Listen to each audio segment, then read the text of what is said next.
우리 자식을 사랑하면 부모가 자녀들에게 좀 많은 것들을 남겨주고자 하는 그런 생각들이 큽니다. 그러나 우리는 지혜로운 말을 듣습니다. 그 지혜가 무엇이냐면은 자식을 사랑하면 고기를 주지 말고 뭘 주라고요? 그물을 줘라. 고기 잡는 방법을 가르쳐 줘라 라는 말을 듣습니다. 그것이 바로 지혜로운 부모가 자녀들에게 해야 될 일이다 라는 것이죠. 만약 내가 자녀들보다 하나님을 더 사랑하면 어떻게 될까요? 자녀들보다 하나님을 더 사랑하면 어떻게 될까요? 자녀에게 하나님 경외하는 법을 알려줄 겁니다. 오늘 요셉이 형들에게 무슨 말을 하는지 귀 기울여 보아야 할 겁니다. 요셉은 함부로 말하는 사람이 아닙니다. 요셉은 감정에 휘둘려서 말을 막 하는 사람이 아닙니다. 요셉은 총리에 오르기까지 행동에 실수가 없었고 말에 실수가 없었던 사람입니다. 깊이 생각하고 한 번 더 생각해서 사람에게 꼭 필요한 말을 했습니다. 그래서 요셉은 지금 나이가 30대 초반임에도 불구하고 나이에 걸맞지 않는 지혜가 있었고 나이에 걸맞지 않는 언행이 있었습니다. 오늘 요셉이 자기를 알아보지 못하는 형들에게 어떤 이야기를 할까요? 그 이야기의 핵심은 무엇이고 그 이야기를 통해서 요셉이 의도하는 바가 무엇일까요?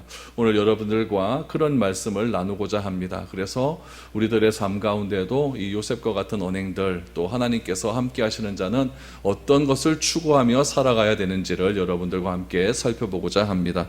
18절 말씀 다시 보십시오. 사흘 만에 요셉이 그들에게 이르되 나는 하나님을 경외하노니 너희는 이같이 하여 생명을 보존하라. 18절 말씀이 오늘 본문 창세기 42장을 전체적으로 이끌어가는 말씀입니다. 요셉이 3일 만에 형들을 만납니다. 그럼 여러분 이 3일이라고 하는 시간은 과연 어떤 시간이었을까요? 두 가지로 생각을 해봐야 되죠. 형들에게 있어서 3일은 어떤 시간이었고 요셉에게 있어서 3일은 어떤 시간이었는지를 우리가 조금 묵상할 필요가 있습니다. 형들은 감옥에서 3일을 어떻게 보냈을까요? 억울하다라고 보냈을 거죠. 무엇이 억울했을까요? 자기는 스파이도 아닌데, 자기는 첩자도 아닌데 지금 총리가 자기를 스파이로 몰아서 감옥에 가두었으니까 얼마나 억울하겠습니까? 그러니까 감옥에 갇힌 이 형제들은 이 억울함을 자기들끼리 막 이야기했을 것입니다. 어떻게 이럴 수가 있느냐? 우리가 뭘 봐서 스파이로 보이느냐? 우리가 뭘 봐서 첩자로 보이느냐? 이렇게 억울함을 토로하는 그런 시간이 형들에게 있어서 감옥에 갇힌 3일의 시간이었을 것입니다. 그러면 요셉은 3일 동안 어떤 생각을 했을까요? 요셉은 형들을 3일 동안 감옥에 가둔 데는 분명한 의도가 있었을 것입니다. 형들이 무겁고 어두운 과거의 죄의식 속에서 풀려나오기를 바랬을 것입니다. 신앙 안에서의 자유, 또 하나님을 아는 거룩한 생명을 형들이 그 감옥 안에서 깨닫기를 원했을 것입니다. 그렇기 때문에 형들에게 하는 한마디 한마디, 특별히 오늘 형들에게 하는 첫마디가 굉장히 중요합니다. 요셉이 3일 동안 묵상하고 형들에게 했던 말이 무엇이냐? 18절 말씀해 보니까 나는 하나님을 경외하는 사람이다. 나는 하나님을 경외하는 사람이다. 그렇기 때문에 너희는 생명을 보존해야 된다라는 겁니다. 결론적으로 얘기하면 하나님을 경외하는 사람은 생명을 그냥 소홀히 대하지 않는다는 겁니다. 하나님을 경외하는 사람은, 하나님을 믿는 사람은 생명을 소중하게 대한다라는 이야기입니다. 여러분, 나는 하나님을 경외하는 사람이다. 이 한마디는 요셉의 전 생애를 압축하는 말입니다. 좀 더 깊이 얘기하면은 요셉이 17살에 잡혀와서 지금 30살에 총리가 되었으니까 13년간의 애굽에서의 그 억울한 일을 당하고 모함을 당하는 그런 삶에 있었음에도 불구하고 자기는 하나님을 경외하는 사람이었기에 나는 이런 삶을 살았다라는 것을 지금 증명하는 말이 오늘 본문의 말씀입니다. 나는 하나님을 경외하는 사람이다. 여러분, 이 말을 3일 만에 만난 형들에게 하는 겁니다. 그러면은 요셉이 형들에게 하고 싶은 말은 무엇입니까? 나는 하나님을 경외하는 사람이니까 너희들의 생명을 해칠 생각은 하나도 없다라는 얘기, 없다라는 이야기죠. 그러니까 뭐라고 이야기해요? 나는 하나님을 경외하는 사람이니까 너희는 이같이 하여 생명을 보존하라 라고 이야기합니다. 요셉은 3일 동안 형들을 감옥에 갇히면서 많은 생각을 했을 것이죠. 형들을 어떻게 하면 안심시킬 수 있었을까? 그러면서 첫 마디가 나는 하나님을 경외하는 사람이다 라는 겁니다. 이 하나님이라고 하는 말이 참 중요한데요. 히브리어 책을 이렇게 보시면 오늘 18절 말씀에서 하나님을 묘사하는 히브리어가 두 가지가 나옵니다. 첫 번째는 무엇이냐면 여러분 잘 아는 야훼라는 말이 야훼. 그래서 야훼의 하나님 이런 말 많이 하지 않습니까? 야훼라고 하는 말과 엘로힘이라고 하는 말이 나오는데 오늘 본문 말씀의 18절에서는 무슨 말로 표현되어 있냐면 이 하나님을 야훼라고 표현하지 않고 엘로힘이라고 표현을 합니다. 야훼를 사용할 때와 엘로힘을 사용할 때 조금 의미가 다르기 때문에 그렇습니다. 이 야훼라고 하는 말은 히브리인들이 주로 사용을 해요. 그래서 구약의 율법책이나 이런 데 보면 주로 다 하나님을 표현할 때 야훼라고 하는 말로 주로 표현을 했습니다. 그래서 하나님을 얘기할 때 야훼 그러면은 저 사람은 어느 나라 사람이다? 히브리 사람이다라는 것을 아는 거죠. 근데 오늘 본문에서 이 요셉은 형들에게 야훼를 말을 사용하지 않고 엘로힘이라고 하는 말을 사용했다라고 하는 것은 무엇이냐면은 자기가 어디 출신인지를 감추려고 하는 의도가 있는 겁니다. 엘로힘이라고 하는 것은 그냥 일반 명사예요. 그래서 하나님이라고 하는 말도 사용할 때 사용하지만 그냥 우리가 일반적으로 신이라고 말을 할 때도 이 엘로힘이라고 하는 말을 사용합니다. 그래서 이렇게 표현할 수가 있어. 나는 신을 믿는 사람이다 라고 하는 말로도 표현이 가능하다라는 이야기입니다. 그래서 요셉은 형들을 안심시키기 위해서 일단은 히브리 사람임을 숨깁니다. 왜 숨겼을까요? 히브리 사람임을 밝히듯이 나는 야훼를 믿는 사람이다 라고 했었으면 좀 이상한데? 형들이 좀 이렇게 생각할 수가 있겠죠. 그래서 철저하게 자기 신분을 감추기 위한 의도로서 나는 야훼가 아니라 엘로힘을 믿는 사람이다, 엘로힘을 경외하는 사람이다 라고 그렇게 이야기하고 있는 것이죠. 아무튼 나는 신을 경외하는 사람입니다. 나는 하나님을 믿는 사람입니다. 하나님을 경외하는 사람입니다. 그 사람의 특징은 뭐다? 생명을 보존하는 데 있다라는 이야기입니다. 여러분 성경의 모든 것의 핵심 주제의 가치는 무엇입니까? 생명에 있습니다. 사느냐 죽느냐. 넓은 길로 가면 죽는 길이고 좁은 길로 가면 사는 길이다. 그래서 성경은 항상 우리에게 말하는 것은 두 갈래 길을 이야기합니다. 삶의 길과 죽음의 길. 그래서 사는 길은 무엇이냐? 우리가 구원을 받는 길입니다. 우리가 전도를 할 때도 우리가 교회에 와라, 교회에 와서 하나님을 믿어라. 그럼 뭐 받는다? 구원 받는다. 다른 말로 천국 간다, 천국 간다. 지옥 안 가고 천국 간다. 이건 무엇입니까? 산다는 이야기예요. 그래서 우리가 예수 믿는 사람은 생명을 귀하게 여겨야 돼요.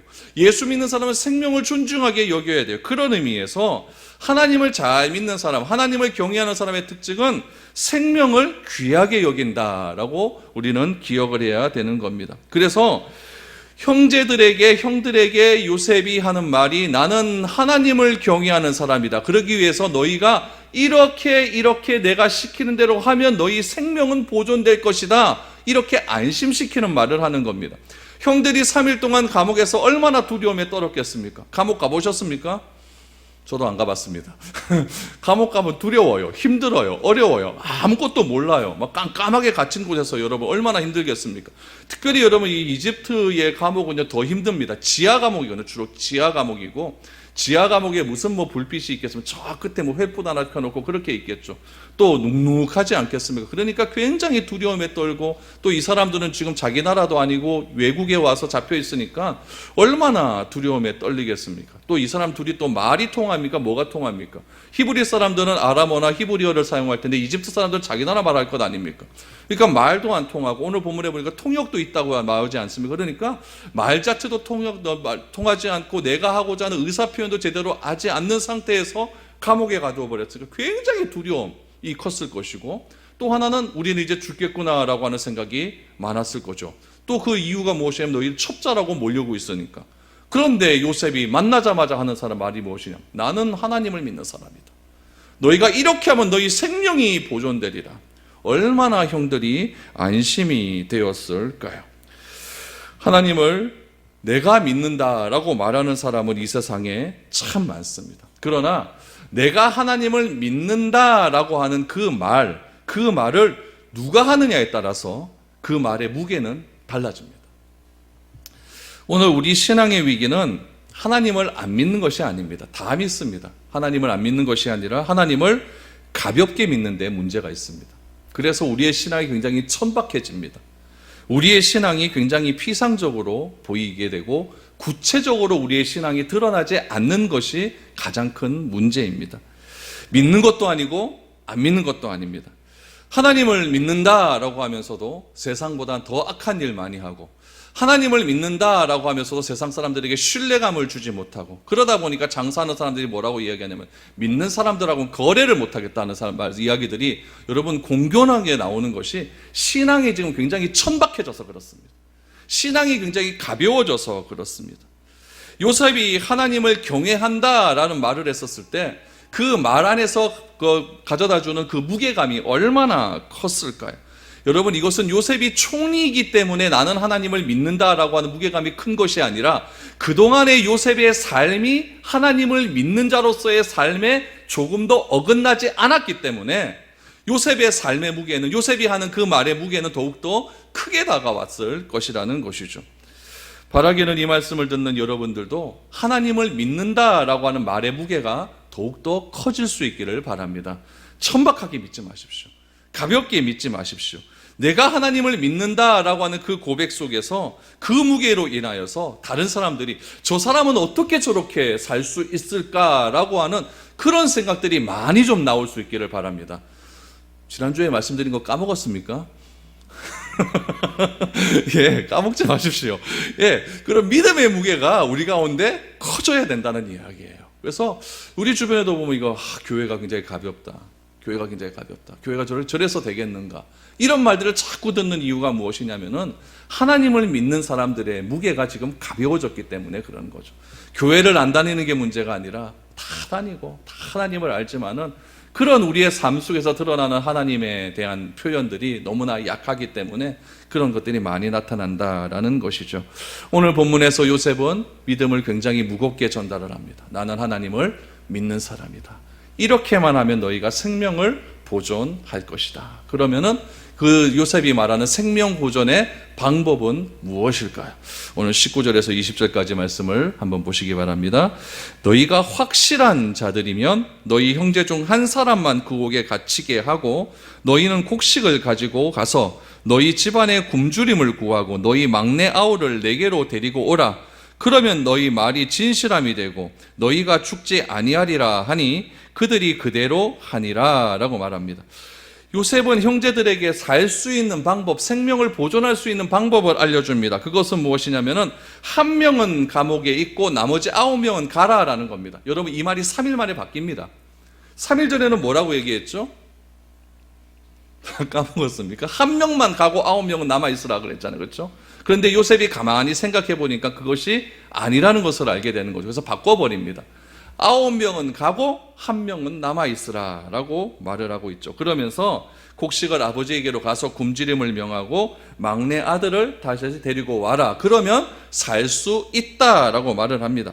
그러면은 스파이가 아니라 곡식을 사러 온 자라는 것을 믿겠다라고 말을 하죠. 그래서 19절에 보니까 너희가 확실한 자들이면, 이것은 스파이가 아니라면, 너희가 첩자가 아니라면 내 말 시키는 대로 해라 라는 것이죠.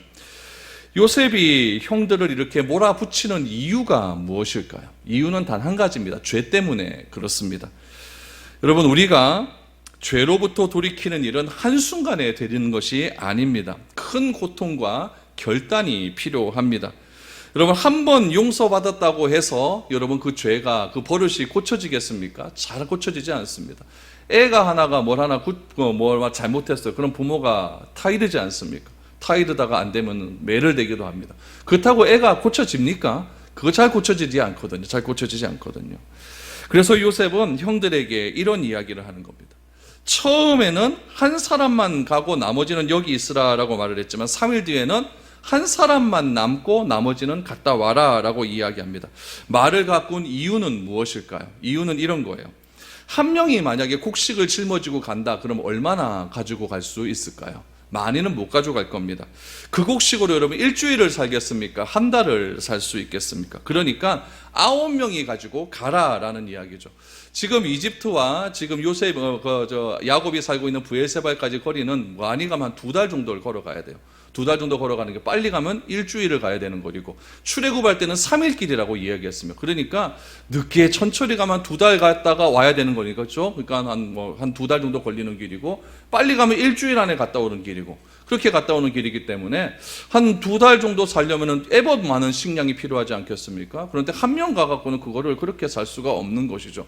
그래서 요셉이 말을 바꾸는 겁니다. 9명이 가라, 9명이 가라. 그리고 1명은 남아라 라고 말을 합니다. 요셉이 이렇게 말을 바꿀 수 있는 지혜는 하나님이 틀림없이 허락하셨을 것입니다. 왜 이런 지혜를 주셨을까요? 요셉이 이거는 형들을 살리고자 하는 일이기 때문에 그렇습니다. 여러분, 우리도 사람을 살리고자, 교회를 살리고자, 누군가를 살리고자 애쓰고 힘을 쓴다면은 하나님께서 반드시 우리에게 이런 지혜를 주실 줄 믿습니다. 솔로몬도 보십시오. 솔로몬도 성전 완공이 다 끝나고 그 다음에 1천번제를 드리지 않습니까? 1천번제를 드릴 때 드리고 난 다음에 하나님께 기도를 합니다. 어떻게 기도하냐? 하나님, 저는 지혜가 부족합니다. 지혜가 부족하니 나에게 사람들이 억울한 일을 당했을 때 왔을 때 그 억울함을 잘 풀 수 있는 지혜를 주십시오. 이건 뭐냐면 사람 살리겠다는 이야기예요. 이게 정의로운 일 아니겠습니까? 뭐 피고나 원고나 모두 다 마음에 합당한 그런 것들을 내가 받아들이겠다라고 하는 그런 것이 여러분 정의로운 일 아니겠습니까? 그런데 재판을 딱 했는데 누가는 그거 못 받아들이겠다고 해서 자꾸 상소하고 막 3년씩 4년씩 걸리면서 막 돈은 돈대로 쓰고 시간은 시간대로 받고, 이게 지금 불합리한 거잖아요. 솔로몬은 그렇게 기도한 거예요. 하나님, 둘 다 억울한 일 당하지 않도록 합리적으로 판단할 수 있도록 하나님 지혜를 주십시오. 그랬더니 사람 살리고자 하나님께 기도했더니 하나님께서 어떻게 주셨냐면은 지혜도 주셨고 뭐도 주십니까? 그 외 플러스 알파입니다. 이건 1 플러스 1이 아니고 1 플러스 10입니다. 이거 그렇게 주셨다는 거예요. 우리도 그러한 기도가 필요하지 않겠습니까? 하나님, 사람 살리고자 하니, 내가 이 사람 살리고자 하니 하나님 나에게 지혜를 주십시오. 그럴 때 하나님께서 더 많은 것으로 채워주신다는 사실입니다. 하나님, 교회를 살리고자 하니, 하나님 이 어려운 시기에 교회가 살아나고자 하니, 우리 성도들이 살아내고자 하니 하나님 우리들에게 지혜를 주시고 능력을 허락하여 주시어서 이 어려운 시기에 잘 헤쳐나갈 수 있도록 허락하여 주시옵소서. 그렇게 할 때 하나님께서 더 많은 것으로 채워주시는 것 아니겠습니까? 요셉도 마찬가지입니다. 형들을 살리고 싶습니다. 그러니 하나님 어떻게 해야 되겠습니까? 그럴 때 하나님께서 지혜를 주시는 거죠. 1명 보내지 말고 9명을 보내라. 9명을 보내라. 그래서 요셉은 그렇게 하기를 결단합니다. 그렇게 9명을 보냈더니, 여러분 보내고자 했더니 지금 형제들이 무엇이라고 이야기를 하는지 보십시오. 21절입니다.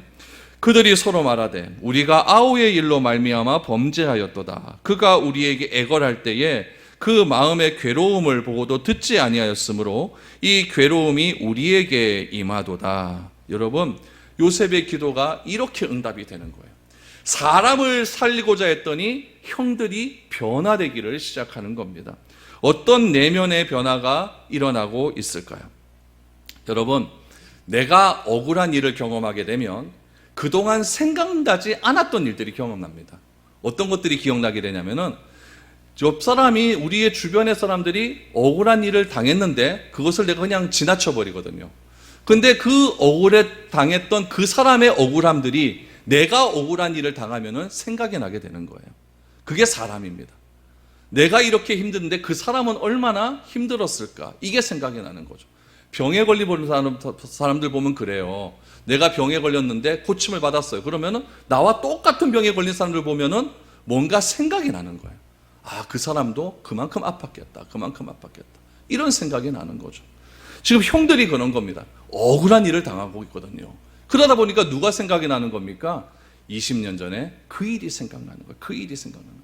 그러면서 하는 이야기가 무엇이냐면은 우리가 아우의 일로 말미암아 범죄하였도다. 지금 야곱의 집안의 분위기가 어떠했냐면은 금지어가 하나 있습니다. 금지어는 누굴까요? 요셉에 대한 이야기는 절대 말을 못하는 거예요. 요셉에 대한 이야기만 했다 그러면 형제들 사이에 공범이었기 때문에 그런 일들이 굉장히 좀 찝찝하고, 아버지는 요셉 때문에 늘 언제나 마음 가운데 아픔이 있었기 때문에 지금 그 가족 가운데 굉장히 불안한 마음들이 커지지 않습니까? 요셉이 금지어였다는 이야기예요.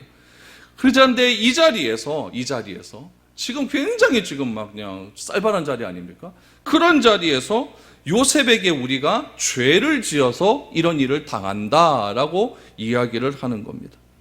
여러분, 죄인의 특징이 무엇인지 아십니까? 절대 자기 자신의 죄를 다 털지 않습니다. 뭐 수사를 이래 할 때도 보면은 너 이렇게 됐잖아 그러면은 절대 자기가 안 했다 그럽니다. 누구도 했다라고 이야기해요. 절대 내가 다 안 했다고 얘기합니다. 이것이 죄인의 특징입니다. 그런데 죄를 인정하는 말이 어느 순간에 나오기 시작을 합니다. 이것이 무엇이냐면 회개의 출발점이에요. 용서받는 자의 준비함입니다. 여러분, 회개해야 용서를 받을 수 있는 겁니다. 그렇기 때문에 요셉은 형들을 먼저 용서하겠다라고 말을 하지 않는 겁니다. 요셉은 먼저 형들에게 자신의 신분을 밝히지 않는 겁니다. 용서를 하는 자도 중요하지만 용서받는 자도 중요하다는 이야기예요. 20년 전에 일이 잘못되었다고 용서를 받아야 되는 사람들 입에서 스스로 그 말들이 터져나오기 시작하는 거예요. 잘못한 것은, 잘못을 내가 뉘우치는 것은 마음속으로만 내가 있는 것이 아니라 그것을 토해내야 됩니다. 그래서 그 사람에게 가서 이야기를 할 때 진정한 용서가 되는 겁니다. 우리 예전에 미량이라고 하는 영화가 기억나실지 모르겠는데, 그 미량이라는 영화도 그러지 않습니까? 자기 아이를, 어떤 부모가 있는데 그 아이를 유괴해서 그 아이가 죽어버렸어요. 근데 이 아이의 엄마가 나중에 예수를 믿지 않습니까? 예수를 믿고 막 구역 예배 드리고 예배 드리다가 용서해야 된다 설교 듣고 용서해야겠다는 마음을 갖죠. 그래서 그 유괴범을 찾아갑니다. 찾아가서 교도소에서 면회를 신청하죠. 근데 그 범죄자가 완전 환한 얼굴로 나오는 거예요. 그러더니 그 어머니에게 잘못했다는 말 한마디 하지 않고 나는 이곳에서 하나님을 믿게 되었습니다.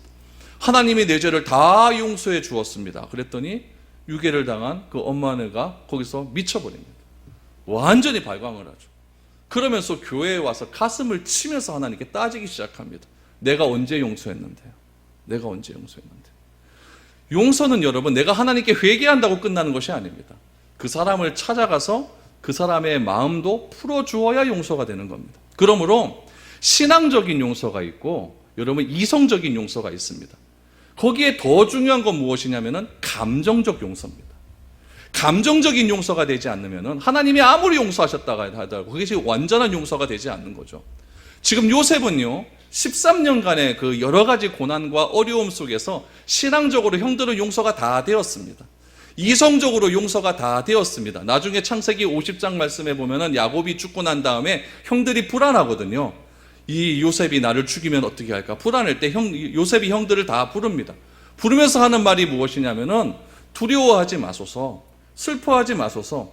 하나님이 나를 애굽에 먼저 보낸 것은 우리 가족을 살리고자 함이니이다. 이 말에서 요셉의 신앙이 나오는 거예요. 요셉은 다 용서를 한 거죠. 그러나 무엇의 용서가 되지 않았느냐? 무슨 용서? 감정적 용서가 아직 남아있는 거예요. 그 감정적 용서가 해결되기 위해서는 형들이 자기 잘못을 시인해야 되는 거죠. 근데 그것이 시인되지 않는 입장에서 아무리 용서하고 하나님이 용서해봤자 그 관계는 회복이 되지 않는다는 겁니다. 그런 의도에서 지금 요셉은 형들에게 지금 이런 일들을 자꾸 하고 있는 것입니다. 그래서 여러분, 내가 말로 표현될 때 그것이 진짜 용서라는 거죠. 제가 어렸을 때 할머니가 이런 얘기예요. 저희 할머니가 위암으로 돌아가셨거든요. 위암으로 돌아가시기 전에 막 허리도 좀 아프시고 막 이래. 그럼 맨날 그럽니다. 상재는 아프다. 아파 죽겠다. 아파 죽겠다. 맨날 그래요. 그 얘기 안 하면 좋겠는데 아픈 거 뻔히 안 돼. 자꾸 아파 죽겠다. 아파 죽겠다 그래요. 나중에 알고 보니까 그게 할머니의 지혜예요. 병은 떠들어야 누가 관심 갖거든요.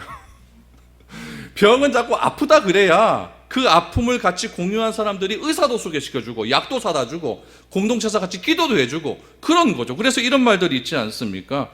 병은 자랑해라 라는 말. 병은 자랑해라.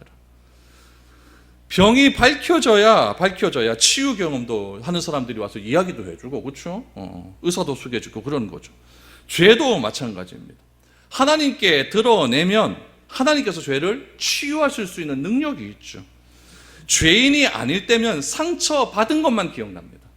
죄인이 아닐 때면. 그런데 내가 하나님 앞에 죄를 고백하고 하나님 나도 죄를 지었습니다라고 죄가 인정하기 시작되는 순간 내가 상처 준 사람이 기억나기 시작하는 겁니다. 이것이 하나님과 우리 인간과 인간과의 관계의 이상한 그런 삼각구도예요. 하나님께서 우리를 용서해 주실 때 어떻게 용서해 주시냐? 내가 먼저 드러내야 돼요. 내가 죄를 고백하면 하나님께서 그 죄를 용서해 주시고 그 죄를 용서해 주실 때 내가 다른 사람에게 지었던 죄까지도 생각이 나게 하셔서 그 사람과의 관계도 회복되게 하시고 그 사람도 하나님과의 관계가 회복되는 역사가 일어나게 된다는 겁니다. 그래서 여러분, 내가 상처 많이 받았다라고 생각되시는 분이 혹시라도 있다면은 하나님께 좀 진지한 기도를 한번 해보십시오. 그러면은 나도 다른 사람들에게 상처 준 일들이 조금씩 기억나기 시작할 겁니다. 그러면서 관계는 해결되기 시작한다는 이야기죠. 여러분, 우리가 많은 사람들에게 어려움도 주고 못된 말도 하고 상처를 주기 시작하는데, 그런 것들이 실질적으로 고백되어지기 시작할 때에 관계가 회복되어지는 역사, 그 안에 누가 들어오기 때문에 그럴까요? 성령님이 역사하기 때문에 그런 거예요. 그래서 하나님께서 진실로 원하는 것은 이렇게 서로 용서하고 용서를 받을 수 있는 그런 아름다운 관계를 하나님은 원하시고 있다는 이야기죠. 그래서 교회 공동체는 항상 이 성령 안에서 하나 되어야 된다라고 하는 말이 바로 이런 의미라는 이야기죠. 서로 용서하고 서로 용서해 줄 수 있는 그런 마음. 용서해 주는 사람도 마음의 준비가 필요하고 용서받는 사람도 마음의 준비가 필요하다는 것. 이것이 사람을 살리는 일이고 생명을 구하는 일이고, 이것이 하나님을 경외하는 사람이 해야 되는 일이다라는 이야기입니다. 혹시 저를 용서하지 못하시는 분이 있다면 용서하시기 바랍니다. 저는 마음의 준비가 다 되어 있습니다. 네, 용서하셔서 온 교회가 하나 될 수 있는 그런 아름다운 교회가 될 수 있기를 축복합니다. 22절 23절 보십시오. 르우벤이 그들에게 대답하여 이르되 내가 너희에게 그 아이에 대하여 죄를 짓지 말라고 하지 아니하였더냐. 그래도 너희가 듣지 아니하였느니라. 그러므로 그의 핏값을 치르게 되었도다 하니 그들 사이에 통역을 세웠으므로 그들은 요셉이 듣는 줄을 하지 못하였더라. 르우벤이 12아들 중에 몇째죠? 장남입니다. 장남이 지금 이따오 분위기 파악 안 되는 이야기를 하는 거예요. 정말 눈치 없는 얘기를 하는 겁니다. 무슨 얘기를 합니까? 20년 전에 요셉에게 죄를 짓지 말자고 내가 하지 않았냐는 거죠. 하지 않았냐는 거죠. 왜 내 말을 듣지 않아서 지금 이 모양 이 사달이 나게 만들었느냐, 지금 이렇게 얘기하는 거죠. 르우벤 20년 전의 이야기를 다시 생각해 보죠. 그 도단에서 형 요셉이 찾아왔습니다. 그때 르우벤이 뭐라고 이야기했냐면 요셉을 죽이지는 말자 그러고 르우벤이 그 자리를 피해버렸습니다. 없어졌어요? 왜 어디 갔는지 몰라요. 없어졌어요.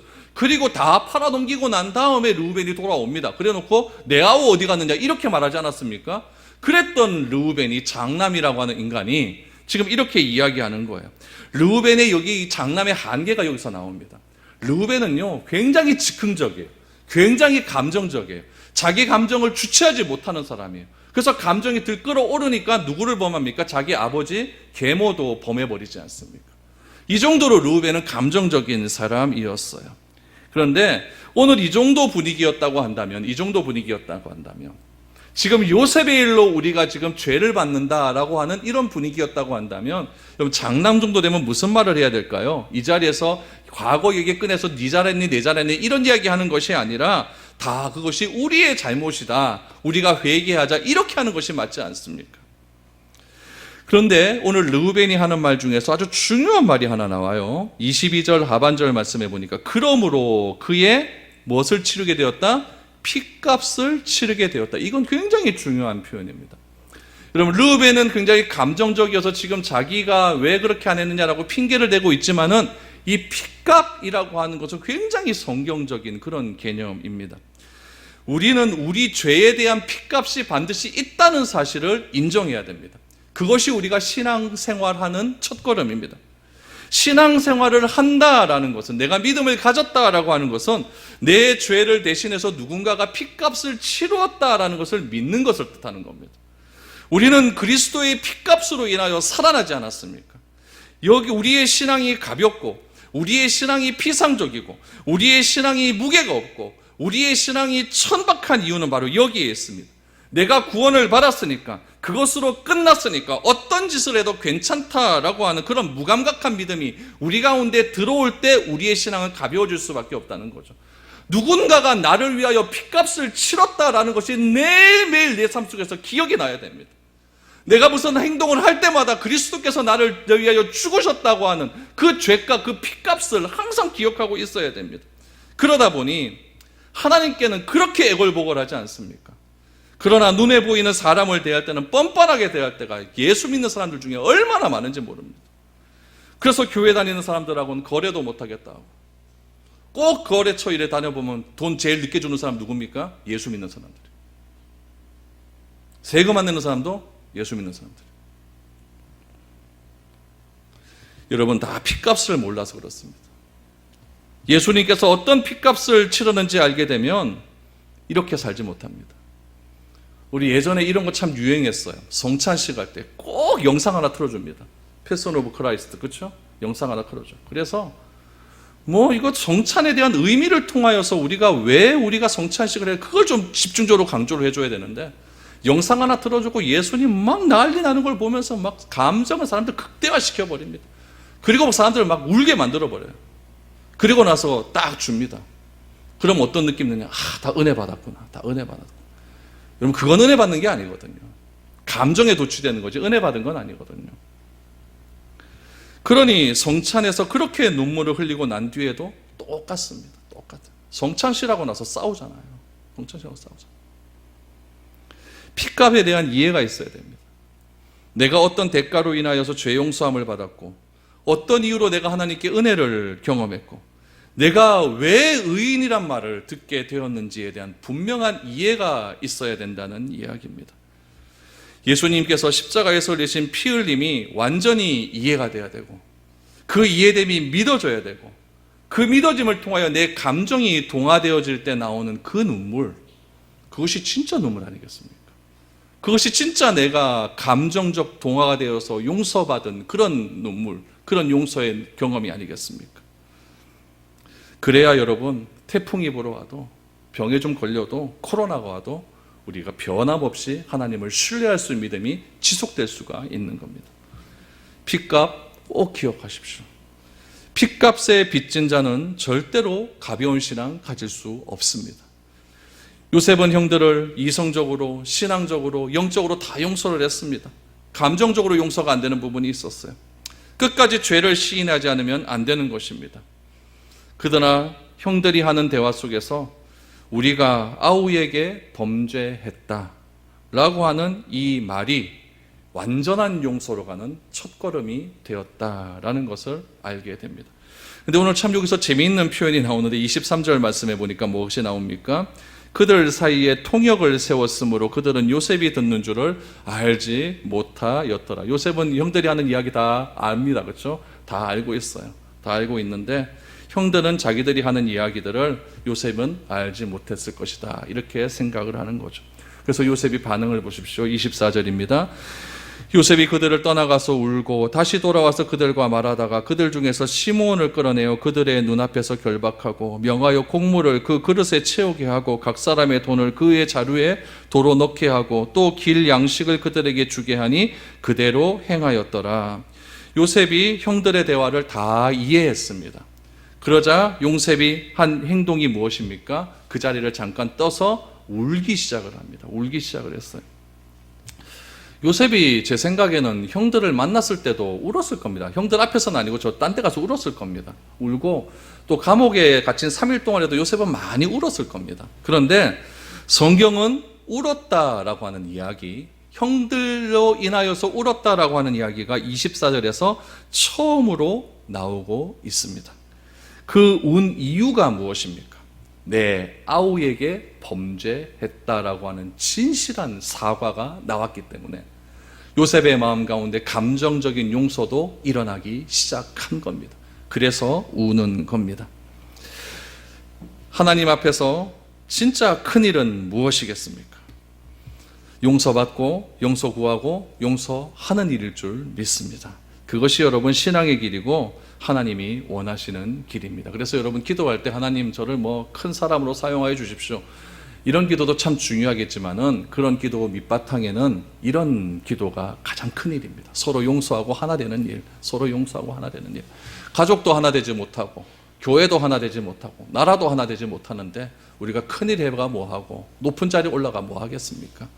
교회가 온전히 하나가 되어서 서로 위로해주고 사랑해주고 만나면 반갑고 그러면 그렇게 하나 될 수 있는 그런 능력들이 우리 교회 안에도 좀 많아져야 됩니다. 그래야 이 어려움 잘 해결해낼 수 있는 것입니다. 여러분 24절 말씀을 보시면은 요셉이 울고 난 다음에 한 가지 행동을 취하는데 1명 남고 9명 보내겠다라고 말하지 않습니까? 그런데 1명을 누가 남아야 되느냐? 시므온을 남게 합니다. 그리고 시므온을요 형제들이 보는 앞에서 묶어버립니다. 결박을 합니다. 왜 하필이면 시므온이었을까요? 이런 생각 안 해보셨습니까? 왜 하필이면 시므온이었을까요? 시므온은 형제 중에서 제일 만만한 사람이 아닙니다. 제일 무서운 사람입니다. 제일 못된 사람이에요. 요셉이 도단에서 구덩이에 던져지고 팔렸을 때 아마도 시므온이 가장 앞장섰을 겁니다. 왜냐하면 르우벤은 살려야 된다고 하고 그 자리를 피했습니다. 그리고 넷째인 유다는 목숨만은 건지자라고 그렇게 얘기했습니다. 그런데 둘째인 시므온은 그 현장에서 요셉을 죽이고 혹은 요셉을 팔자고 했을 가능성이 가장 큰 사람입니다. 왜냐하면 그동안의 이 시므온의 삶이 그렇기 때문에 그렇습니다. 세겜에서 여러분, 야곱이 이제 외삼촌 집에서 넘어와가지고 제일 먼저 가나안 땅에 정착한 곳이 세겜 아닙니까? 우리 세겜에서 있었던 일 한 가지 있었죠.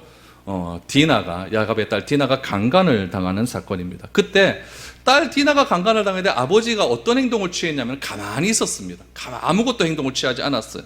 그때 불같이 화를 냈던 형들 2명이 있었는데 그 2명이 누구였냐면은 둘째 시므온, 셋째 레위입니다.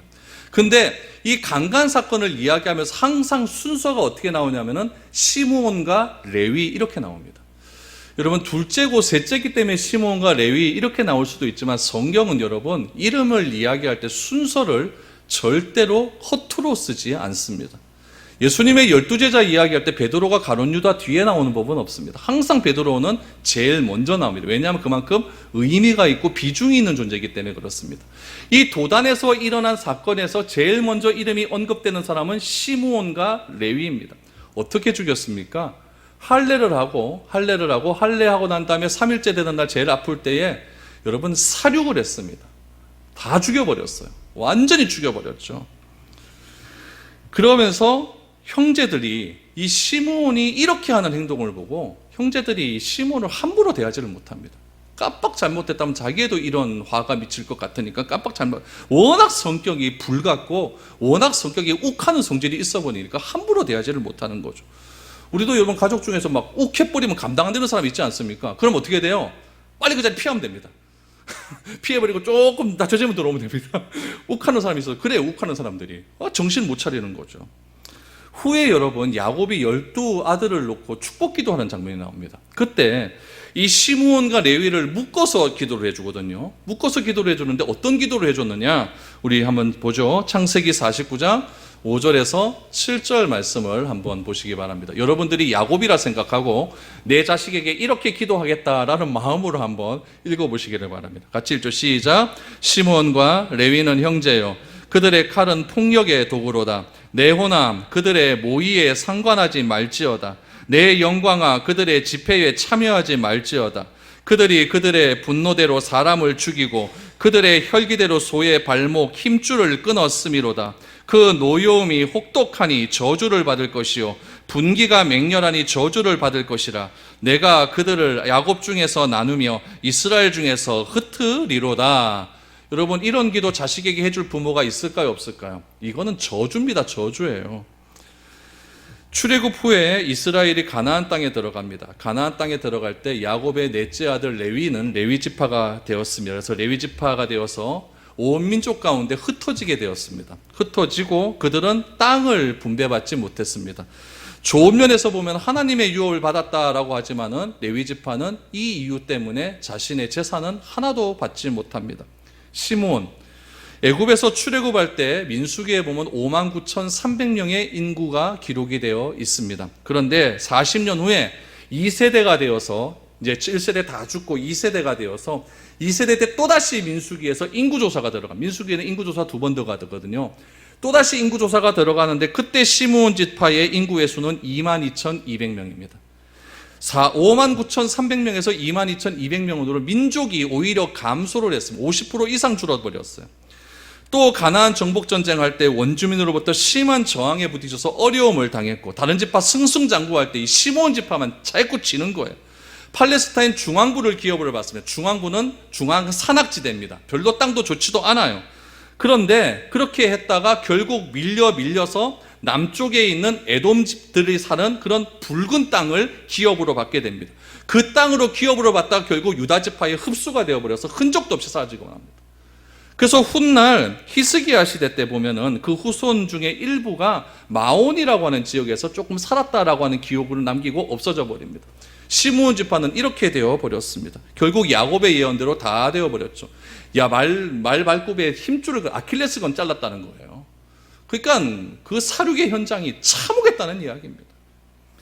시므온을 지금 요셉이 결박한 것은 그동안 자신에게 행했던 그 복수심을 요셉이 그 구덩이 속에서 다 들었기 때문에 그런 것이 아니라 10명의 형제가 의논할 때 가장 반대할 것 같고 가장 강경한 목소리를 내는 것이 시므온인 줄 요셉은 알고 있었기 때문에 나머지 형제들이 양식을 가지고 아버지에게 다녀오는 몇 달 동안 시므온이 감옥에서 살면서 자신의 삶을 한번 되돌아보라고 하는 의도로 시므온을 가다버리는 겁니다.